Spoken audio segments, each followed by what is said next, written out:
Casimero switch hitter soon, Jake Paul iniwan ni Canelo at Attorney Ed may payo kay Cuadro Alas. So una sa mga balitang boxing na alam naman natin na bago pa nagdiwang ng kaarawan si Champ Casimero ay nagbabala na ito na kanyang bibigyan ng oras ang muli pagbabalik. At noong nakaraang linggo ay hinahasa na ang kaliwang kamay therefore making him a more dangerous switch hitter boxer kaya mas lalong papahirapan nito ang kalaban na alamin kung saan magmumula ang pamputulog na mga suntok. Meanwhile ay naglabas ng hinanakit si Jake Paul at sinabing iniwasan daw siya ni Canelo after hindi na matutuloy ang napabalitang laban nila ng dating undisputed champion. Pagmamalaki ni Paul na di makakuha ng malaking laban si Alvarez kung wala siya.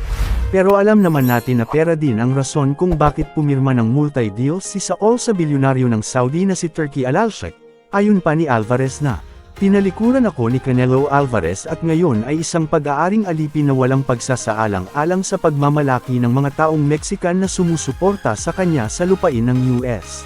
Hindi nakakagulat kapag ang buong career niya ay wala siyang nagawa para sa sport ng boxing sa labas ng ring. "Ako ang bagong mukha ng boxing. Hindi ka maaaring magkaroon ng pinakamalaking laban sa 2025 nang hindi kasama ang aking pangalan. Lahat kayong mga pusa ay gustong makita akong nabigo, ngunit may ibang plano ang Diyos. Ito ang panahon ng kabutihan. Ang panahon ng elepante. Ito ang panahon ng MVP. Sa huling balita ay nagtrending ang di umano panawagan ni Casimero kay Manny Pacquiao na gumawa ng paraan para mapalaban sa monster ng Japan. Napilit pinagkumpara ni Lolo Bob Arum ang individual achievements ng dalawang boxers na parehong nahawakan niya. Pero ang balitang ito ay umani ng batikos sa mga antay dahil pagkatapos daw na drag ang MP promotion sa awayan nila ni Sean Gibbons ay para itong nanlilimos ng laban.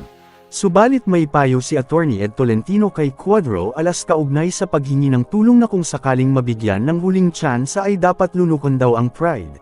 At sumunod sa alituntunin ng MP dahil aminado si attorney na sayang ang opportunity ng ating pambato na may mataas na chance na manalo kontra Inoue kumpara sa ibang Pinoy active boxers ngayon.